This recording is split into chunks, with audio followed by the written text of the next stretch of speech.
Hey guys, welcome back to chapter 11.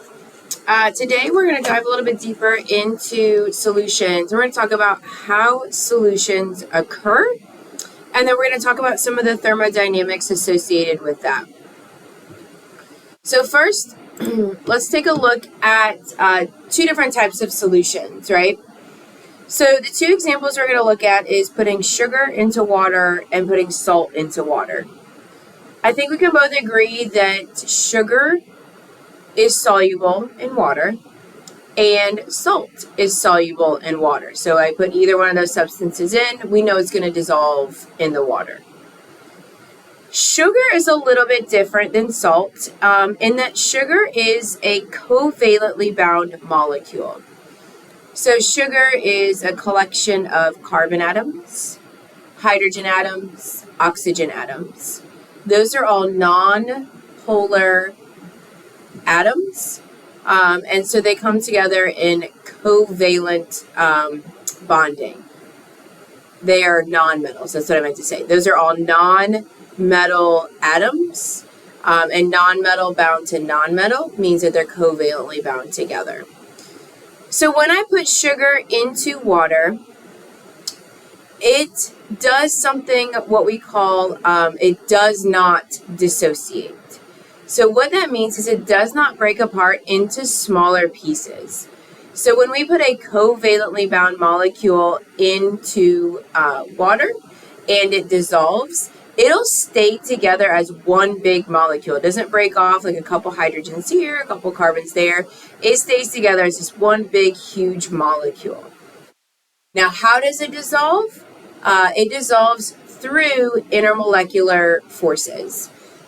So what you'll see here are these dotted lines, and those are intermolecular forces between the polar water and polar regions of this sugar molecule. So we'll see those intermolecular forces dissociate, surround, do not dissociate, but they surround that molecule, and it stays together as one big chunk. This is very different than an ionic compound. So salt is an ionic compound. It's sodium chloride, so metal bound to a nonmetal. Electrons transfer, so there'll be a positively charged particle, a negatively charged particle. And those two positive and negative charges are attracted to one another. So positive attracted to negative, electrostatic attraction. When salt dissolves in water, it dissociates or breaks apart into smaller pieces. So we see that the positive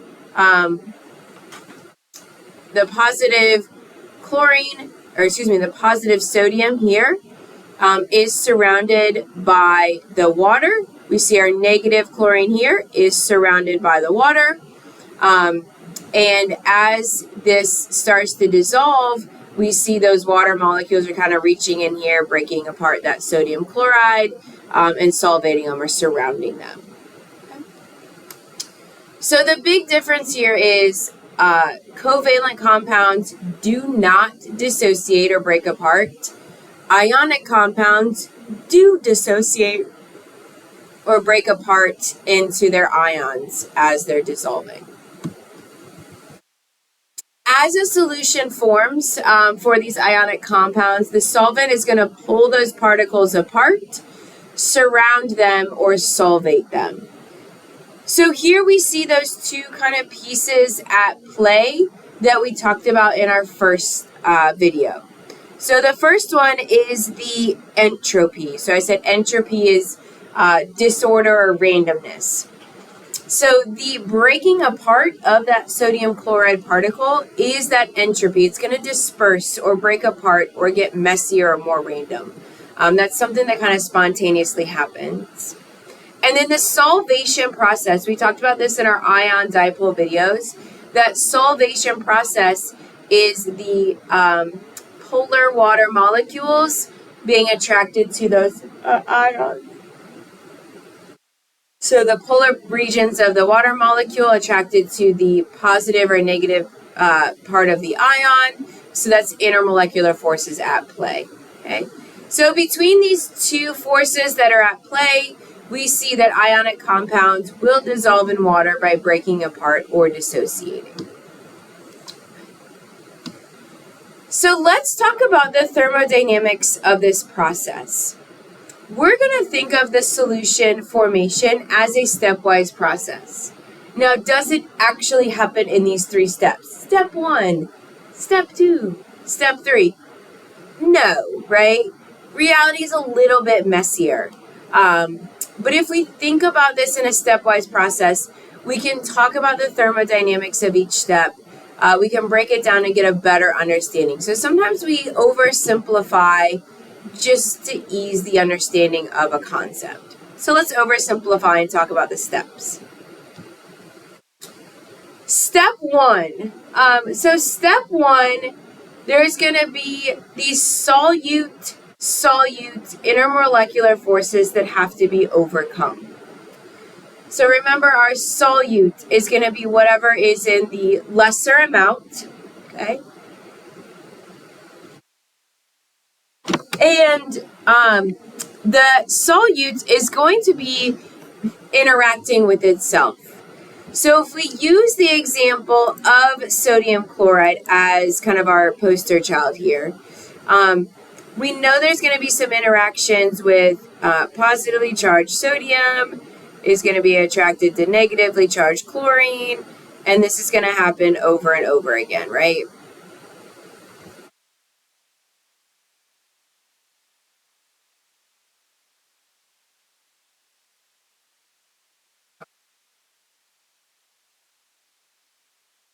So in order for this to dissolve in solution, we're going to have to break apart some of these intermolecular forces, right? So these molecules are going to have to kind of separate and make room for that water to solvate them. So that's going to be the first step, is breaking apart this solute interactions in order to make room for that water to come in, okay? So breaking those interactions is going to cost us energy. So energy is going to be consumed during that process. Step 2, we're going to have to do the same thing with the solvent. So there's going to be solvent-solvent interactions.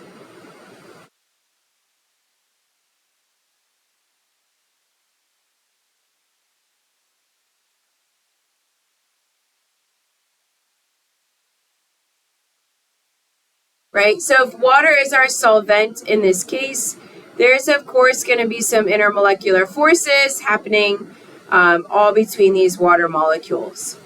Well, in order to make room, or in order for the water to interact with the sodium chloride, we're going to have to break some of these intermolecular forces so that the water will be attracted to the sodium chloride. So again, we're going to have to pull apart these water molecules, the solvent-solvent, and again, energy is going to be consumed in this process. The third and final step, so we kind of pull apart the solute, pull apart the solvent, make room for each other. The third step is going to be the two coming together. So the solvent and the solute creating some attractive forces between each other. So this is going to be like the formation of the following interactions.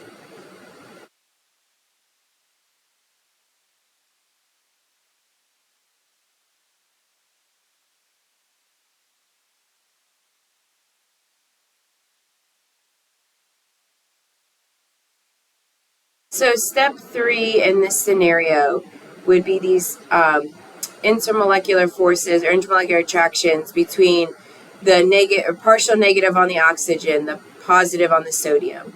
So step 3 would be creating these these ion dipole attractions between the solute and the solvent. This is where we make our money, right? When these attractive forces are established, energy is released, stability is gained, right? So we gain stability by creating these interactions. stability is gained, energy is released, our potential energy goes way down, so energy is released. So this is where we kind of get our payout of this whole process. So if we think about the solution process as a three-stepper, solute has to separate, solvent has to separate, and then solvent has to establish these forces. If we think about this as a three-step process, we can talk about the energy associated with all of the steps.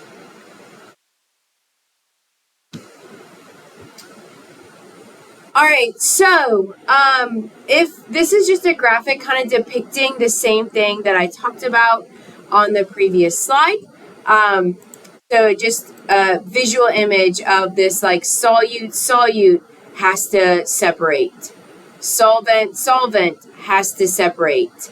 And then these two separated pieces come together to form the solution, okay? So step 1, step 2, step 3. So let's talk about the thermodynamics of each of these pieces.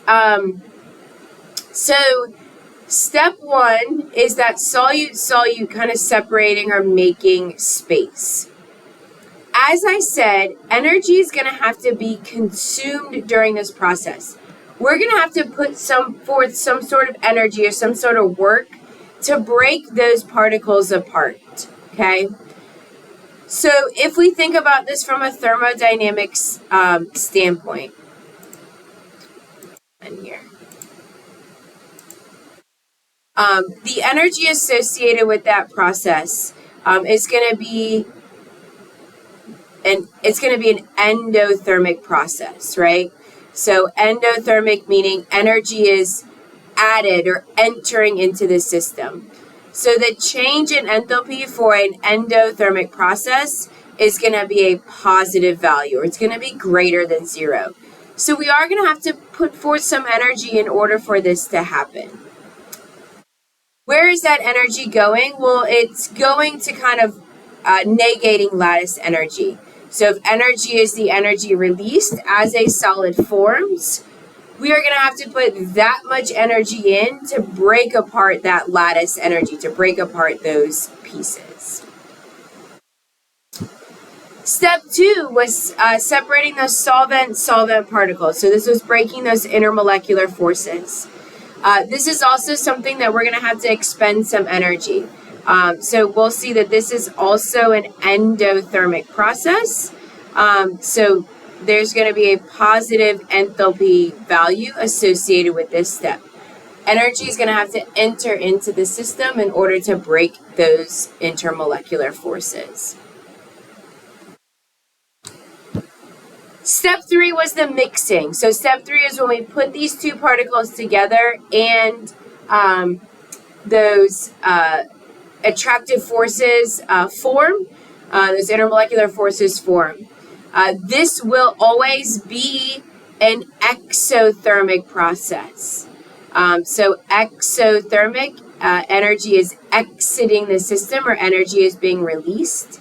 An exothermic process, we get a negative value for the enthalpy change. So energy is being released, that's going to be a negative value. When we look at the solution process as a whole, we have to consider all 3 steps. So we have to consider the positive nature of step 1. We have to consider the positive nature of step 2. And we have to consider the negative, we have to consider the negative nature of step 3. So whether a solution is going to form or not has to do with all 3 of these pieces working together. So let's take a look at this process as a whole. I know this graphic is a super busy graphic, but we're going to walk through it piece by piece together. All right, so step 1 is happening right here at the bottom, okay? So step 1 is, remember, separating those solute particles. So our solute is the green here. So step one is separating our solute particles. Let me talk a little bit about this graphic real quick. So this graphic, anything at the bottom of this graphic is low in energy. Anything that's at the high in this graphic is high in energy. So as we move our way up the graphic, energy is increasing. Each step of the solution process is denoted with one of these arrows. So step 1, step 2, and then step 3. So each arrow is indicating a step. So step 1 is right here. We're separating our solute particles. So to do that, we said that energy is entering the system. So there's going to be an increase in energy. We got to put energy in to kind of climb up the ladder. So let's just put a value with this. I'm just going to make up some hypothetical numbers to kind of track this process for my mathematical based people. So let's say step 1 was like, we had to put in, 25 joules of energy. Okay? So let's say to separate the particles, it took 25 joules. Step 2. So step 2, remember, is separating the solvent particles. Step 2 is also an endothermic step, so energy entering into the system. So we have to put energy in to climb up the ladder, right? So that's also endothermic. So let's say step 2. And let's say separating the solvent, let's say that took 15 joules.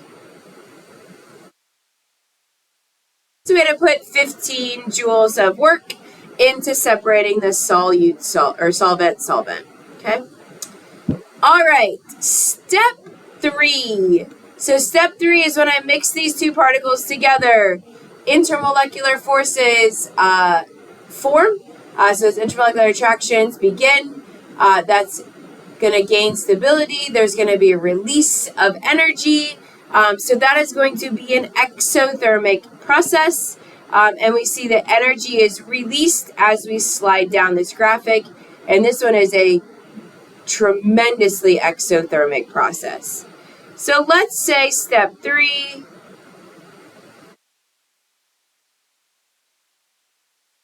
We know it's going to be a negative value. It's tremendously exothermic. And let's say that is, let's say we get 100 joules of energy released. That was tremendously exothermic. Lots of energy released. So now we want to know what is the enthalpy change associated with this solution. When we put these two particles together, is there going to be a release of energy and therefore the solution will form? Or is there going to be like energy that has to be put into this system in order for it to mix? Okay? So is this whole solution process, for this example, is the whole solution process exothermic or is the whole solution process endothermic? So to decide that, we are going to just add up the enthalpy associated with the 3 steps. So we're going to take 25 plus 15 minus 100. And when I do the math, I get that the enthalpy change associated with this entire solution is negative 60 joules. So what that tells me is the net of this solution, the net or the end result, is that 60 joules of energy will be released. These two compounds will be soluble. There will be a solution that forms. So if we think about this from like a banking standpoint, right? So would this be a good investment for me? So step 1, I had to put a little bit of money up, right? I had to put $25 in. And then step 2, I had to put another $15 in.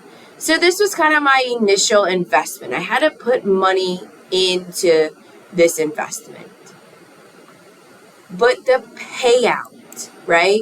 The net return on my investment was $100.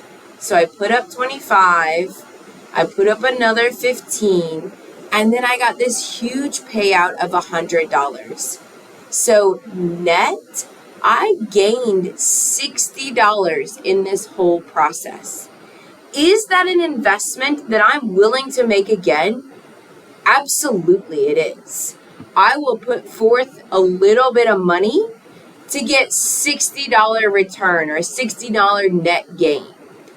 Solutions are no different. Yeah, we had to put a little bit of energy into separating our particles, but when we mixed our particles together, we got a huge payout, and I'm probably going to do that again.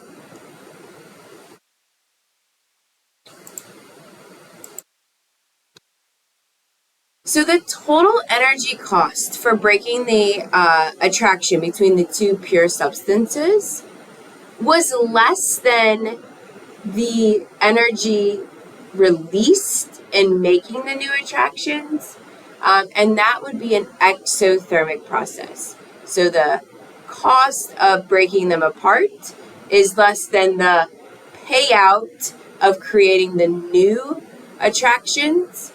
That's going to be an exothermic process, and that's going to be two particles that are soluble.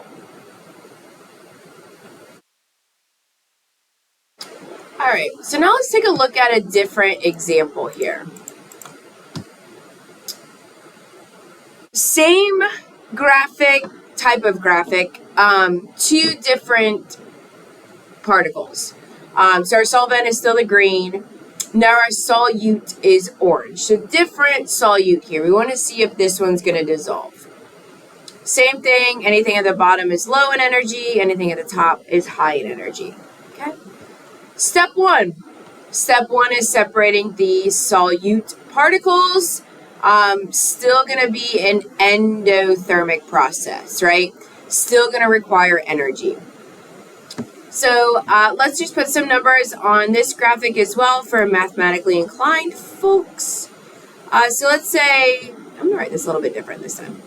I'm going to say the enthalpy associated with step 1, it's endothermic, and I'm going to say that that's a positive 75 joules. All right, step 2 is separating those solvent particles. So it looks like it's the same solvent endothermic process.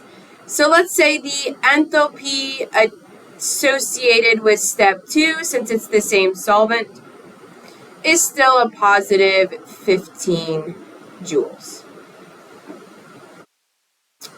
Step 3. So step 3 is still exothermic, right? When we put those two together, there is going to be some attractive forces that form. That is going to cause a release in energy. So it is still going to be exothermic, but this one is not nearly as dramatic of an exothermic. So the enthalpy associated with step 3 is still exothermic, but let's say this is exothermic, it's negative 50 joules. Not nearly as much. Okay. So the enthalpy associated with forming this solution, so taking into account all 3 steps. The enthalpy associated with this one is 75 plus 15 minus 50, and that gives me an enthalpy change of positive 40 joules.